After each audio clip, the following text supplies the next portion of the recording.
ഇവനാണ് ആ bus driver. ഇവന്റെ കൂടെയാണ് മേഘ ഒളിച്ചോടിയിട്ടുള്ളത്.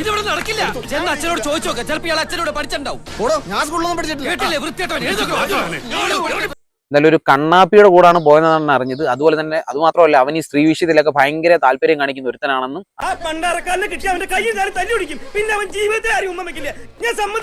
ഈ പറഞ്ഞതുപോലെ മേഘ കാണിച്ചത് തൊട്ടിത്തനമാണ്, വേറൊന്നുമല്ല.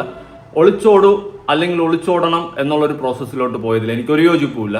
നിയമപരമായിട്ട് വേർപിരിയാമായിരുന്നു. 50 കിലോമീറ്റർ സ്പീഡില് പറച്ചോനെ നിങ്ങൾ കാത്തോളിന്ന് പറഞ്ഞൊരു പോക്കുണ്ട്.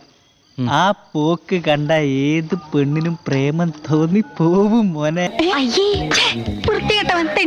ഇവക്ക് ഇപ്പൊ 22 വയസ്സെങ്ങാണ്ട് ആയിട്ടുള്ളൂ. അതുപോലെ ഇവൾ ഒളിച്ചോടി പോയാൽ 37 42 എന്തോ വയസ്സായിട്ടുണ്ട്. എന്ത് കടിയാണ് തീർത്തതെന്ന് എനിക്കറിയില്ല. ആയുസ് തീർന്നിട്ട് ആർത്തി തീർന്നില്ലേ? എന്തൊരു ഒലിപ്പ്! പെണ്ണുങ്ങളെ കണ്ടിട്ടില്ലേ? ബോറൻ, ആഭാസൻ, ബ്ലഡി ഫൂൾ. അവനാണെങ്കിൽ ഒരു ഭൂലോക ഫ്രോഡാണെന്നാണ് അന്വേഷിച്ചപ്പോൾ അറിയാൻ സാധിച്ചിട്ടുള്ളത്. അല്ലെങ്കിൽ ഇങ്ങനത്തെമാര് തന്നെയാണ് റൂട്ട് ചെയ്തിട്ട് പോകുന്നത്. ആരോടും പറയണ്ട, നോക്കി ഗർഭമുണ്ടാക്കുന്ന ജാതി.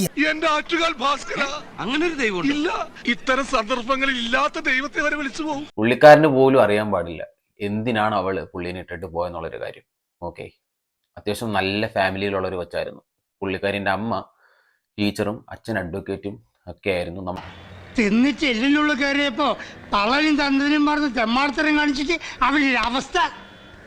കഴിവേറി മോനെ, നീയൊന്നും ഗുണം പിടിക്കൂല, ഈ ഓശല് ഗുണം പിടിക്കൂല. അപ്പോൾ പോകുന്നതും വരുന്നതൊക്കെ ബസ്സിലാണ്. സോ ബസ്സിലെ കിളിയുണ്ടല്ലോ, കണ്ടക്ടർ കിളി, ആ സെറ്റപ്പ് പുള്ളിക്കാരനുമായിട്ട് ഇഷ്ടത്തിലാവുന്നു. പുള്ളിക്കാരനുമായിട്ട് ഒളിച്ചോടി പോകുന്നു. വെറുതെ കളിക്ക് തുടങ്ങിയ ബന്ധമാണ് ചേട്ടാ. നിനക്ക് കളിച്ച് ഗർഭമുണ്ടാക്കാനാണോടാ എന്റെ ഭാര്യ? അവളുടെ കാര്യം നോക്കണ്ട, നമുക്ക് നമ്മുടെ മാനം രക്ഷിച്ചാ മതി.